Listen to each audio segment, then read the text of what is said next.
Hello and welcome to the Rask Network. What you're about to hear and see is limited to general financial information only. Please be sure to speak to your financial planner or refer to our financial services guide available at rask.com.au/FSG before acting on the information. G'day, welcome to the Australian Property Podcast. I'm Pete Borgen. I'm here today with Amy Leonardi. Amy, how's things? Yeah, really good, Pete. And good to see you. You're always traveling. You live such a great life. I can see you're in a hotel room at the moment. Look good on Instagram. Yeah, it comes with its own challenges, obviously, with kids. Yeah, I'm just on the Gold Coast this week and off to WA next week for the first time in, must be the best part of a decade with all the travel restrictions. Always interesting to see what's going on all around the country. Gold Coast is obviously booming, and I think Perth probably as well. So how are things down in Victoria? Yeah, well, look, I've got no plans for any travel this entire year, so I'm the complete opposite to you. But no, everything's going well on my end, and I'm quite looking forward to doing this episode today, actually. Special subject today, so the interesting one: top 5 real estate agents' secrets. So a few insider tips and a bit of knowledge for you. So well, we've basically isolated the top 5 things that we think people would like to hear about. So let's get into it. I'll start off by saying that I apologise. We did use a bit of a clickbait title here because the title's probably going to make it sound more juicy than it really is. And probably a better way to explain how this episode is going to go is we're more talking about like misconceptions or maybe things that you just might not realize as a buyer when you're dealing with real estate agents. So not so much secrets. It's a bit tongue in cheek, to be honest. It's really going to be just, debunking a few myths or just explaining what happens in the background. And, I've been a buyer's agent for 10 years, and I'm not sure, Pete, you've been dealing with agents for many more years than I have.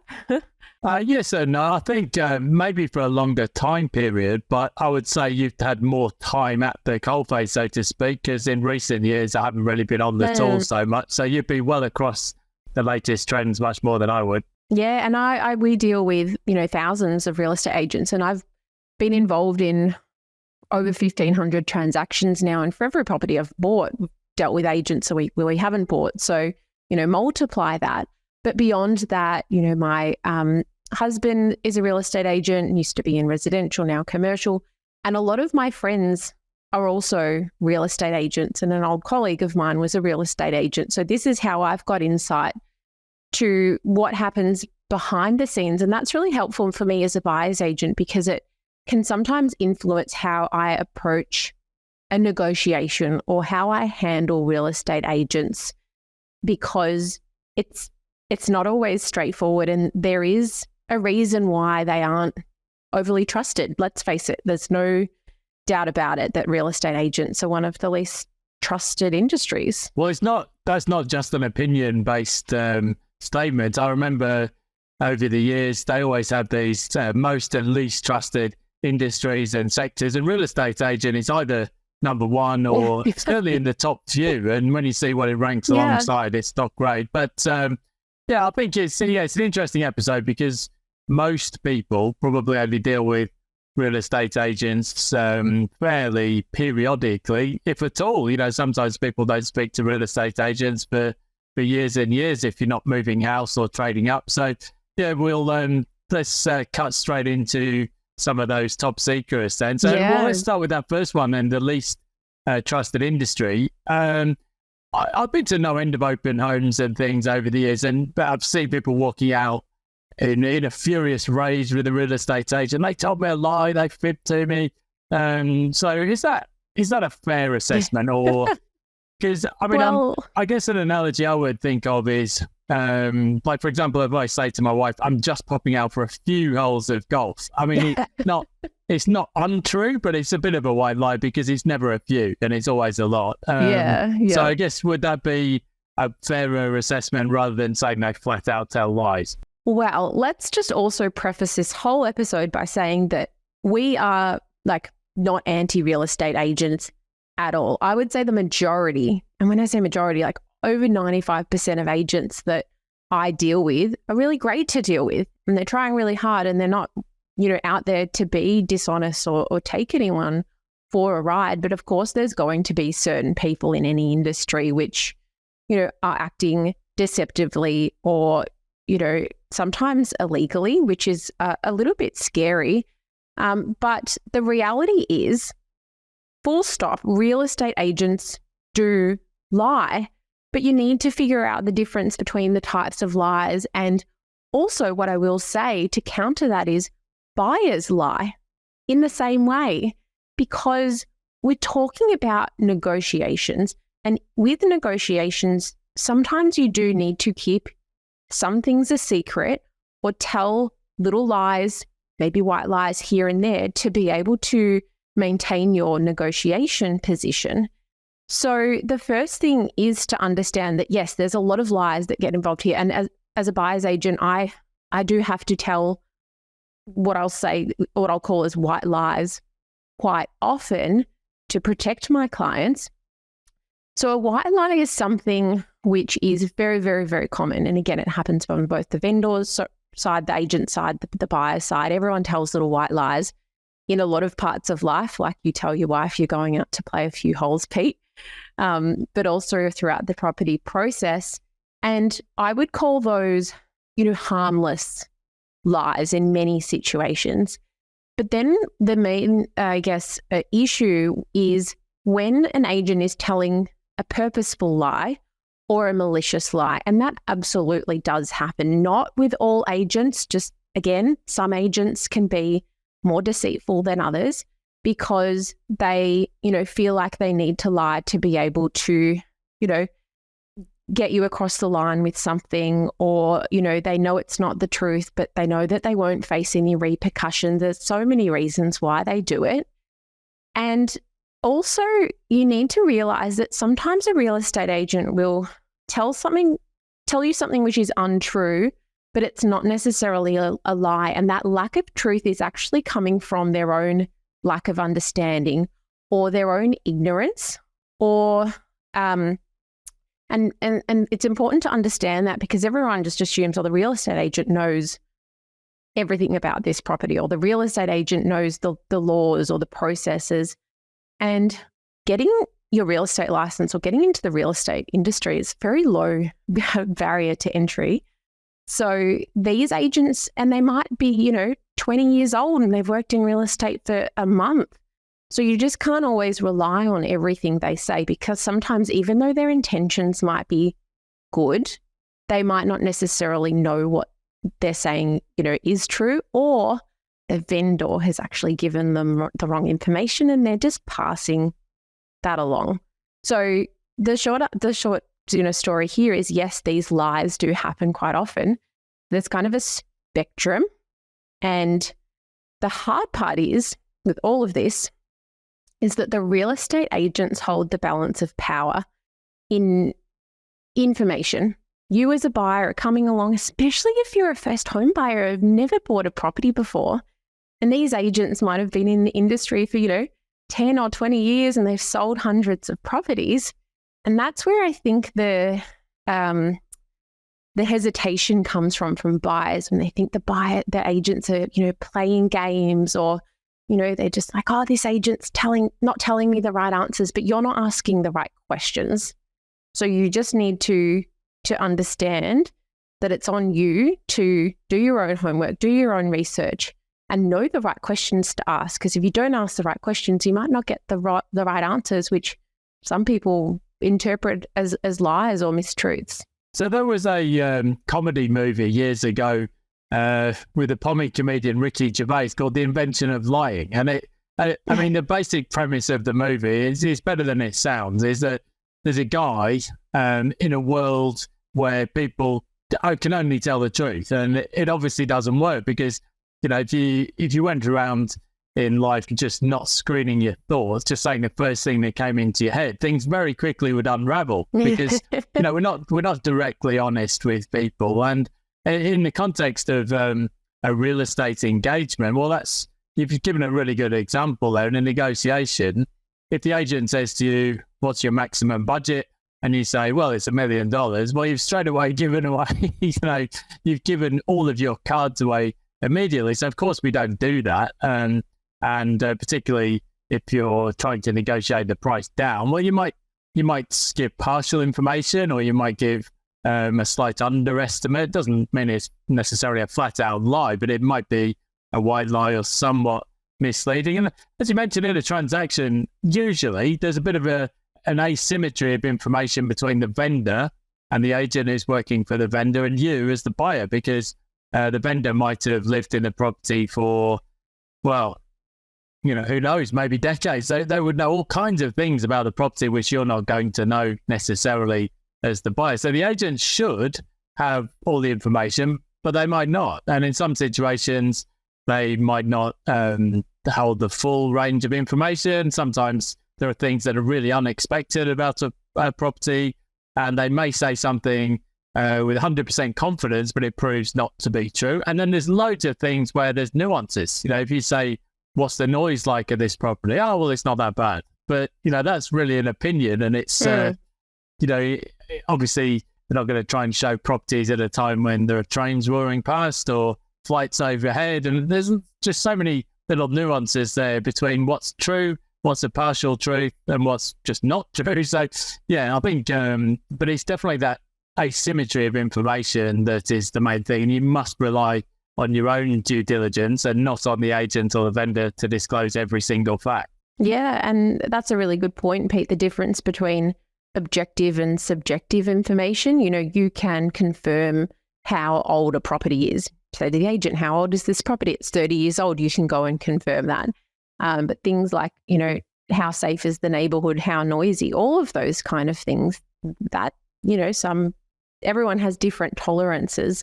So my motto or attitude towards real estate agents when they're providing information is, this sounds worse than it is, because this sounds like you're just assuming they're lying. But I say, assume nothing they're saying is correct, because they might be lying, but in many instances, they could just be telling you information which they do think it's true, but it's not. I have that happen more often than not. And the other day I was talking to an agent where it was a situation where I actually hadn't come across it before, but I was confident in what I thought was the solution. She was just so adamant in what she was saying. It almost made me doubt myself, but I called my solicitor. He said, no, what you're saying is correct. But her confidence was coming from a place not of trying to be deceitful, but what she thought was actually correct. So you always have to check these things. And, when we say due diligence, we are talking about doing your homework about the location and area, multiple inspections, spending time in the area, standing out the front if you're worried about noise, different times of day, doing your research about value, speaking to, I like to join local Facebook groups as well sometimes and ask about locations. I also, we're also talking about building inspections, contract reviews, we're talking about local council checks, all of these things to be able to confirm information yourself. There's even, some contracts, a lot of contracts will indemnify the agent. It basically says, no matter what they say, you have to rely on your own due diligence. So buyer beware.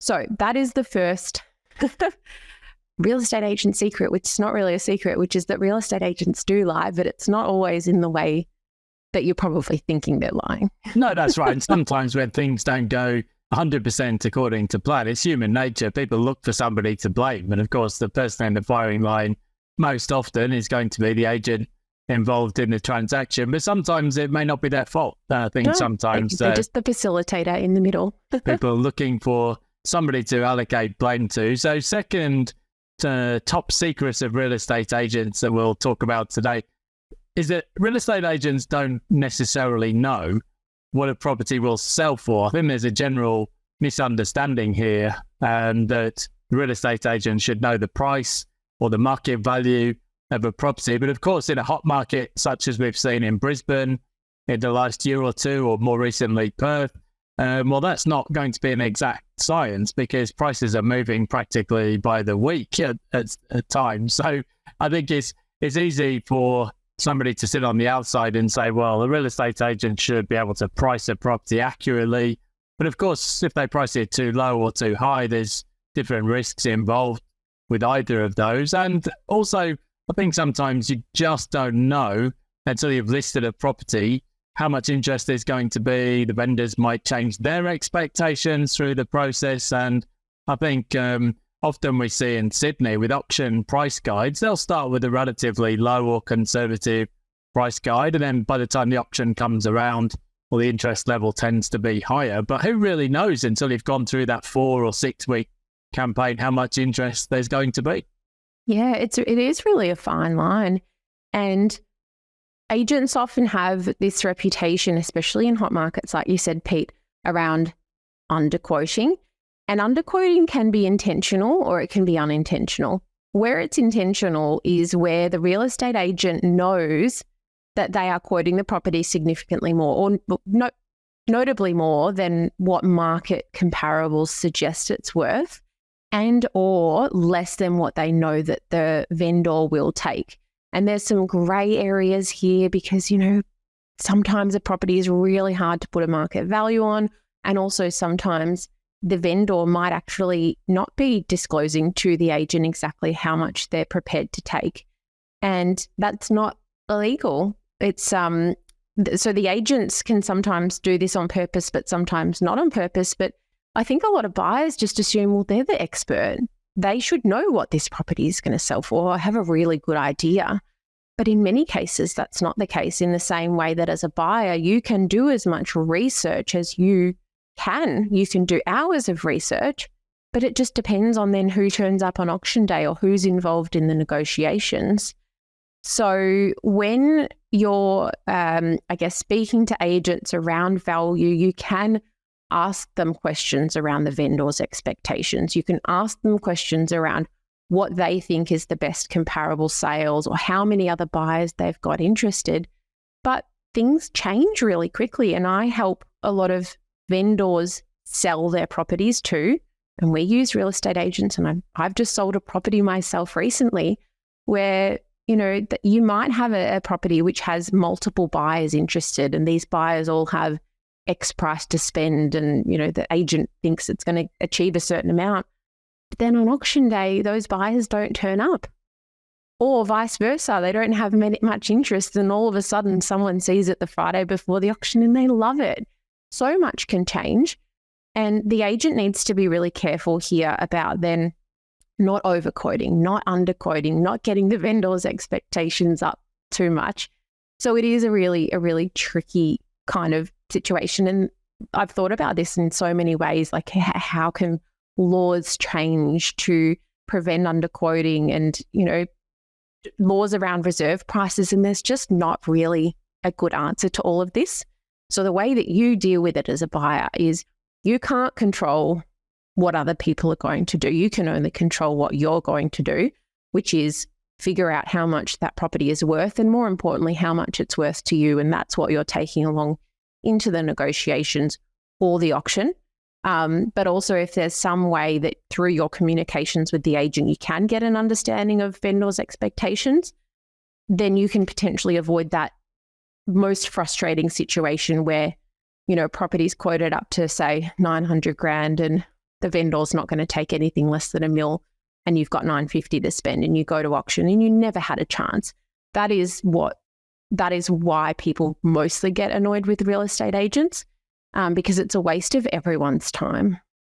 Well, that's right. I think, yes, there might be certain circumstances where that does happen. But to take the defense of the real estate agent side of this argument, I have seen with my own eyes at auctions in Sydney where you turn up and there's just loads of interest on the day, people registering, frantic bidding. And I've seen prices go hundreds of thousands of dollars over what I would have expected. As somebody who should know this stuff, real estate agent myself with a license, and I've seen if two people just decide they're going to bid and bid and bid, these are the sorts of things you see reported in the media. Property sells for 300 or 500,000 over reserve. I've seen it in Paddington, in Sydney, seen it in Bondi, and all those kind of red hot periods of the market. And I might have thought a property would sell for 3 and it sells for 3.5, and it's like, well, that's a big margin of error when you think about it, not least in dollar terms. So,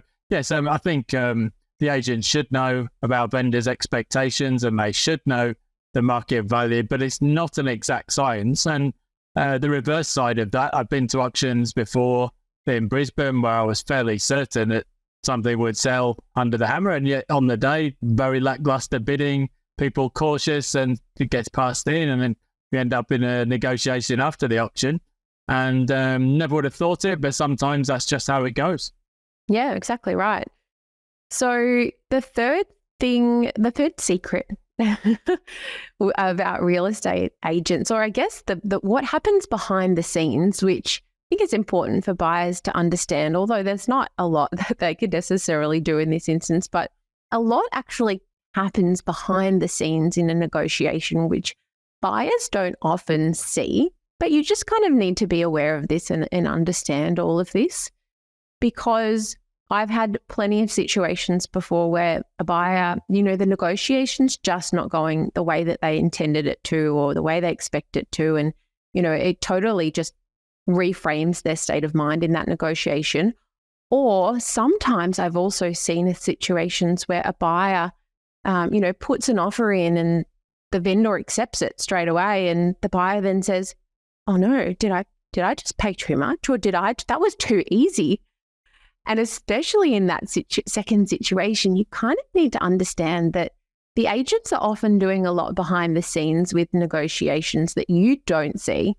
So what I mean by that, one example is, I think this might be only like a Melbourne phrase, but maybe gets used in other states, where agents actually drip feed offers into their vendor. So what I mean is, maybe you've put that $900,000 offer forward, but the agent's only told their vendor that you've offered $850,000. But then the agent goes back to the vendor and said, I've got a little bit more.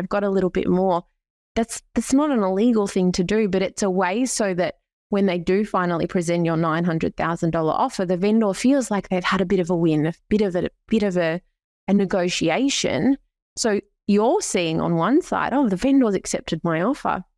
Maybe I could have tried for less. But in the meantime, the agent was already chipping away and I guess setting expectations in the background. So that's not an uncommon thing to happen, just so that you're aware that sometimes there's multiple conversations that are happening in the background. That's right. I think, ultimately, what's an agent's job is to get the property sold, which involves bringing the buyer and the vendor to a common point. And sometimes that can involve pushing for the very highest price, but actually not at the risk of making the whole transaction fall over. And that's a skill that people have to develop over a long period of time. But that is ultimately the goal, to get the transaction to happen, and they don't want it to fall over. Do you see sometimes that agents would rather deal with a very specific buyer? For example, somebody who's pre-approved, ready to buy, they don't have a property to sell, or somebody who's just easier to deal with. So do you think sometimes agents prioritize certain buyers over others? That definitely does happen. And I know this sounds terrible because it shouldn't happen. It really should come down to, whatever the best offer is for that particular vendor. But certainly if there's an unconditional offer versus a conditional offer, that's just a no-brainer. They're always going to prefer that. But there's always going to be a price differential there. I've seen some vendors, say, well, to take a finance offer, I'd need an extra $20,000 to take that risk. Sometimes I've seen it be only a couple of $1,000s, and they're more price sensitive rather than term sensitive. But sometimes there are situations where an agent will favor a certain buyer, which is not necessarily fair, but it does happen. Like, if one buyer has been really hard to deal with and really offensive and just, that agent's just sick of dealing with them, they might just stop calling them. I know that they shouldn't do that, but it absolutely does happen. I've also seen situations where the vendor has said, I don't want this person buying my house because they've just been too hard, or what they're requesting is unreasonable. And I guess in more unethical situations, I know of agents who have prioritized buyers who have a property to sell because they want to get that buyer's listing, which shouldn't happen. but it can happen. So just letting you know. Yeah, human nature, I suppose. People respond to incentives, and that could be one. And as you said, on the flip side, sometimes negative incentives. Sometimes people just don't like dealing with certain people, and that in itself could be disincentive to sell to a certain buyer. So sometimes you can control these processes and what goes on behind the scenes in a negotiation, but sometimes it's not so easy. And as you said, some agents are much better at this than others, and ultimately, I guess the goal is getting a counter offer happening rather than a flat out no. So then you're engaged in a transaction that ultimately can go ahead.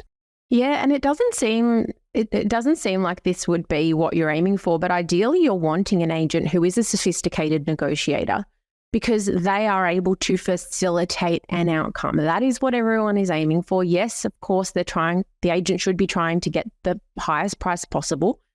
But like you said earlier, Pete, not at the risk of losing a buyer. So a good agent will know their vendor, they'll know their personality, they'll know how they'll respond to things. And in which case, I will often be speaking to agents, especially the ones who are quite good at negotiating, and saying, all right, well, based on your vendor's personality, how do you suggest we approach this? This is what my offer is going to be. It's not necessarily going to be my last offer, but I'll say this is what I'm going to come in with. Would you like me to come in with a price a little bit lower so that you can, condition your vendor? Is your vendor the type of personality that needs to see some, backwards and forwards, argy-bargy? Should I start with a longer settlement and then bring it back later? And by talking with the agent, we come up with a bit of a game plan together. And I know that as a buyer, this is harder for you to do, right? Because you don't have these skills. But I'm doing this all of the time, and then it helps for me to then create a strategy which we can implement and get a better result rather than just taking a stab in the dark. I've had situations before where the agent says, look, come to me with a lower offer. I think this vendor needs to see me work for it. I've had other situations where they say, look, this vendor's personality, we just need to come in with, an offer which is within the ballpark, because if it's too low, they're going to turn around and say, don't waste your time. So, working with the agent is important rather than working against them. And you can absolutely have those kind of conversations with them if you feel comfortable in doing so. It sure is important. So let's move on to the fourth secret of real estate agents then, Amy. So bluffing. Now, how many times have I been to an open home and in a quiet market where there doesn't seem to be anybody else at the open, and the agent will say, oh, yeah, we've got some offers coming in, and we've had lots of interest. And you're looking over your shoulder thinking, well, how come there's nobody else here then, if that's the case? And how come you're sort of pestering me every 5 minutes to make an offer if you've got other offers on the table? So, that's just one example.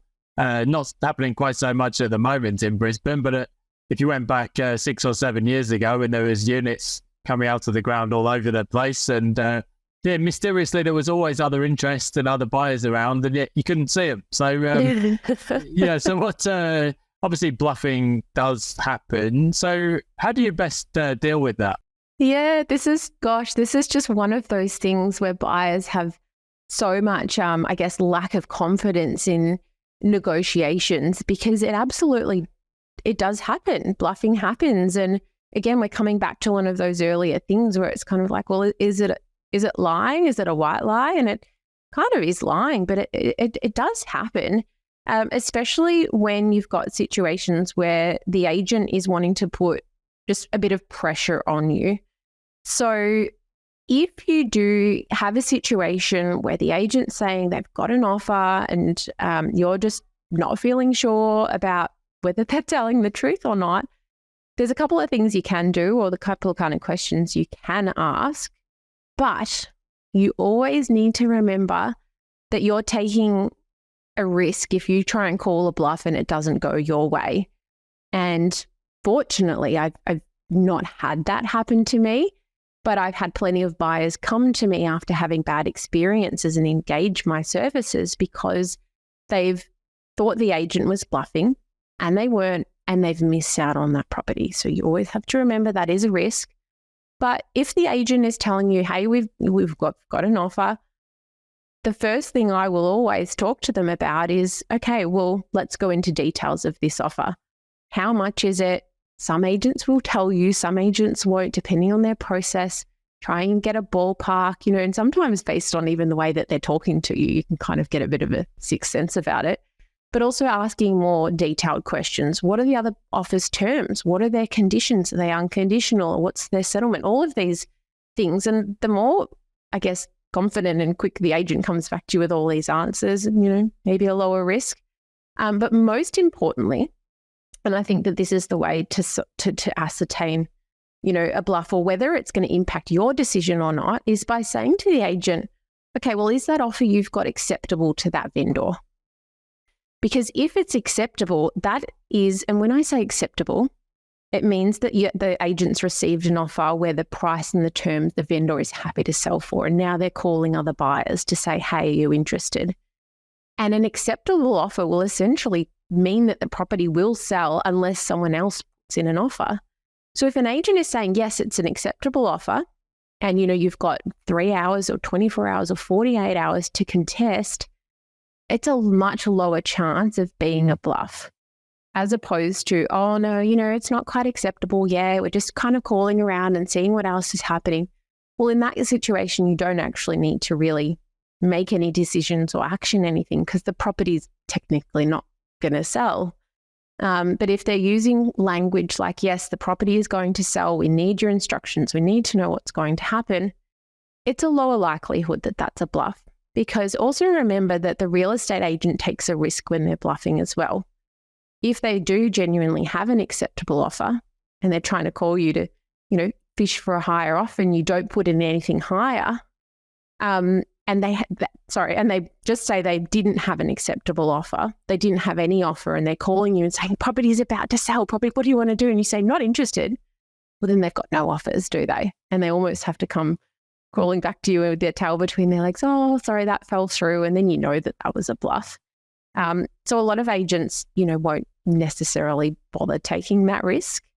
And the least likely scenario of an agent bluffing is if they call you during an auction campaign and they're saying, hey, we've received an acceptable offer prior to auction. This property is going to sell. That's the least likely scenario where you will have bluffing involved because, again, it's too much of a risk for the real estate agent. Yeah, it reminds me of the old TV show. Is it Call My Bluff? There was an old BBC thing where people had to, there would be 3 people on a panel and one was telling the truth. And I think, the best way to call it out, really, I think, as you say, is to ask the question, be specific. I think it's easy for somebody to say, we've had interest or we've had an offer, but it's harder for them to lie specifically. And as you said, there'll be some agents who've been in the industry for years, and there would be others that would be much more trustworthy than others. I think, and sometimes even within an agency, there might not just be only one agent dealing with the property, and there might not be full transparency.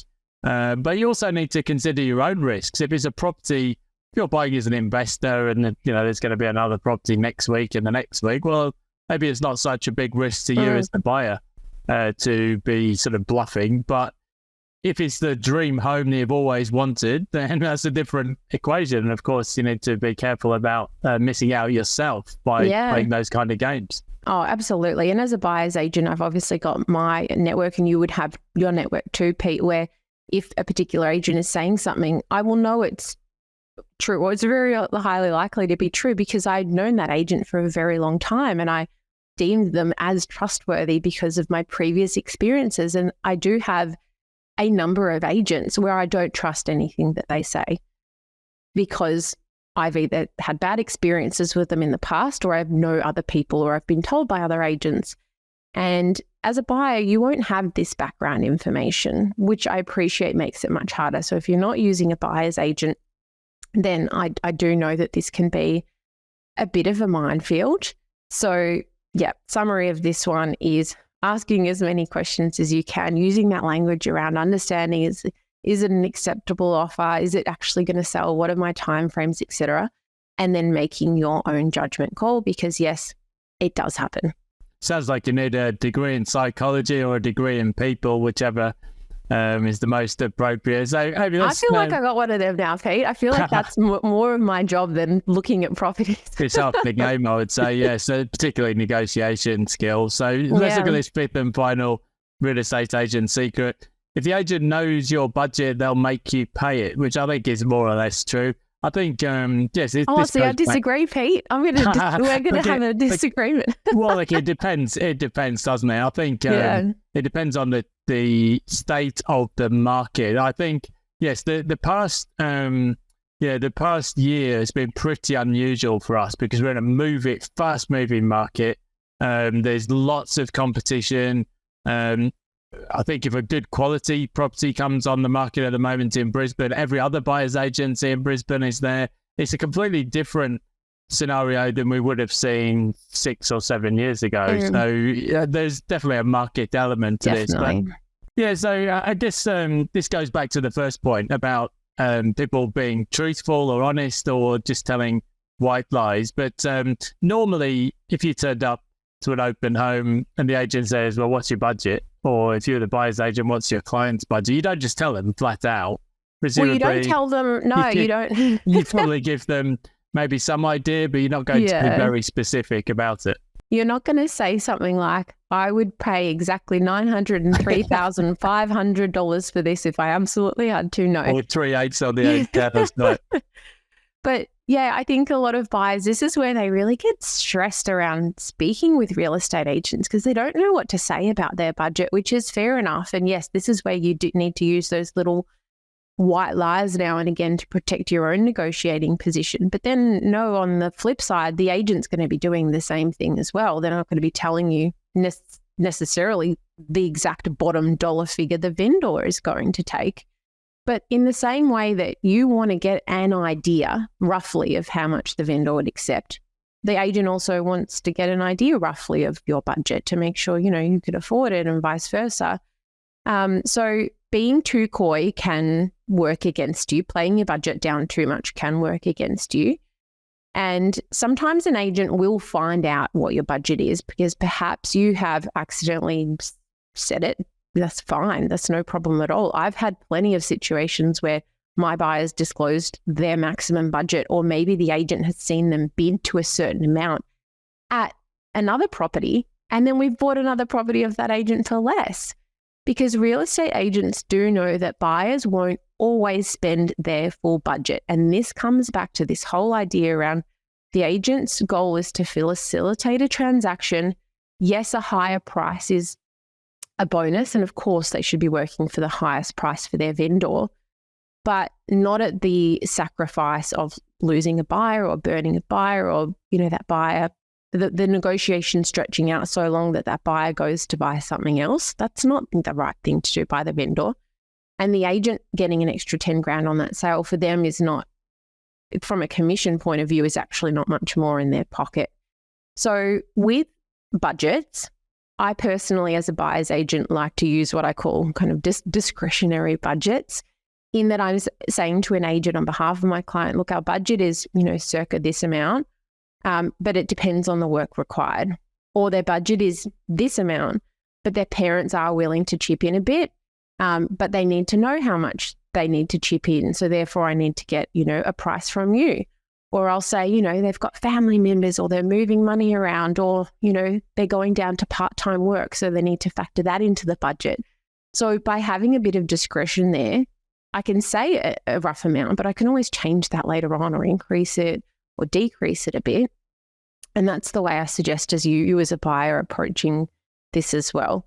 And also, if you've got a partner or a family member involved or even just make up someone, sometimes I used to like to sort of do good cop, bad cop and say, okay, well, yes, we've got this amount to spend, but my partner doesn't like it as much as me. So we're not prepared to put this amount forward for this property. Or my dad doesn't, you just throw someone else under the bus so that you're the good cop dealing with the agent. They want to deal with you and work with you, but you've got someone else in the background who's your, discretionary tool to help you negotiate.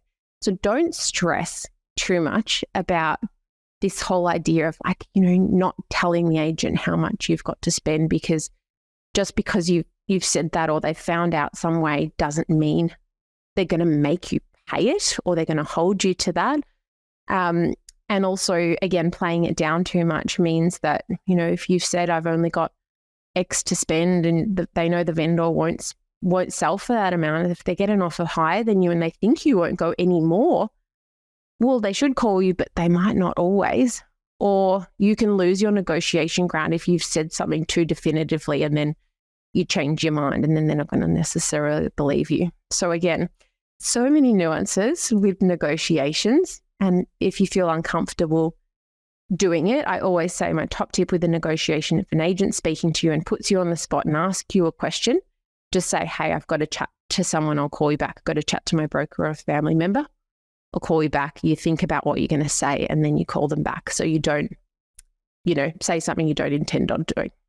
Yeah, the good cop, bad cop point is an important one. And sometimes, yes, it can be useful in a negotiation. Say, look, I'd love to do more, but my hand is forced. I think, yes, you're right. I think this whole point is very circumstance dependent. And you made a very important point there. The agent, ultimately, when you think about the incentive, the highest price, yes, obviously your higher price is better, but actually a transaction is more important. A percentage of $1 million versus the same percentage of $1,005,000 is very, very little in terms of commission. Actually, the best story I've got of all of this happened to a client of mine about a year ago where they were inspecting a property and the quote range was, I think it was like 1.2 to 1.3.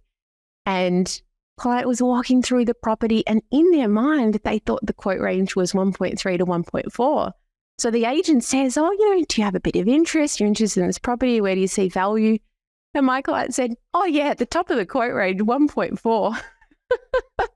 And they called me afterwards and I, oh my God, what have I done? I've mucked everything up. And I said, look, it's not ideal, but don't worry too much. I'll try and fix it. We'll work through it. And we ended up buying that property for, I think it was like 1.31 or for whatever it was. But, just because she's disclosed her interest at 1.4, she didn't have to pay it in the end because there were so many other things that happened there. And the vendor was happy to sell it for 1.31. So moral of the story is just prepare for what you are going to say if you get put on the spot. Or if you get put on the spot, you don't know what to say, take a moment and come back and don't stress too much if the agents do know what your true budget is, because it doesn't necessarily mean you're going to have to pay it. But, if you are prepared to pay it and if the property is worth that, you're going to miss out otherwise, then maybe you should consider paying it. It's a good point. I think actually, on occasion, I would have actually said to agents, particularly if I know the agent well, sometimes as a negotiation tool, I say, look, we can't pay more than this. The pre-approval says we can't go higher. So sometimes it depends on the circumstance. I think something we've seen more recently is with the bank of mum and dad. And people say, look, my budget is X 100,000. But when they actually see the state of the market and they see the types of locations of properties that would be appropriate for buying, the budget moves. So it's not necessarily in place. Absolutely. Budgets change over time. They go up and down. Yes. And with the market conditions, people think, actually, I need to get something bought here because I might be paying more in 3 or 6 months' time. So, look, it's it really depends on the circumstances and especially the state of the market, I think. So, David, I'm sure there's more secrets, but those were our top 5 real estate agent secrets. It might be secrets in inverted commas, I guess. Yeah. But at least it should get a few clicks, I guess. So, and I think, as you pointed out throughout, there's a lot of nuance here. And a lot depends on specific transactions and agents and circumstances. But there's a lot that goes on behind the scenes. And if you don't do this stuff every day, you wouldn't necessarily know. Yeah. It's just dispelling, I guess, some of the back end things that go on. And, hopefully when you're buying a property, you have a really straightforward process and negotiation and it all works out well. But in many instances, it can be a bit of a rocky road. And, you might have instances where you feel like the agent has lost your trust or been deceptive and you just then lose faith in the whole process. But all the more reason, again, just to come back to your own due diligence, making sure you're asking the right questions, I know that's really hard for us to sort of say because there's so many different questions you could ask. If you're in Victoria, do my online course because I've got a list of all of the questions that you need to ask when you're buying a property. And that's going to help you get the best experience or the smoothest journey in all of this when dealing with real estate agents. So good luck. Absolutely. So yes, I'm hoping to get down to Melbourne later in the year. So I know you're busy at the moment, but hopefully catch up face-to-face fairly soon as well. Yeah, so thanks for today, Damien, and all your insights as always. And as ever, if you've got questions you want us to cover, drop us a message in the link in the show notes and we'll try to cover them off in future episodes. So thanks, Amy. I'll look forward to chatting again soon. Thanks, Pete. See you next time. Thanks for watching this video on the Rask Network. While you're here, don't forget to like and subscribe so you can get videos each and every day on business, finance, investing, and so much more.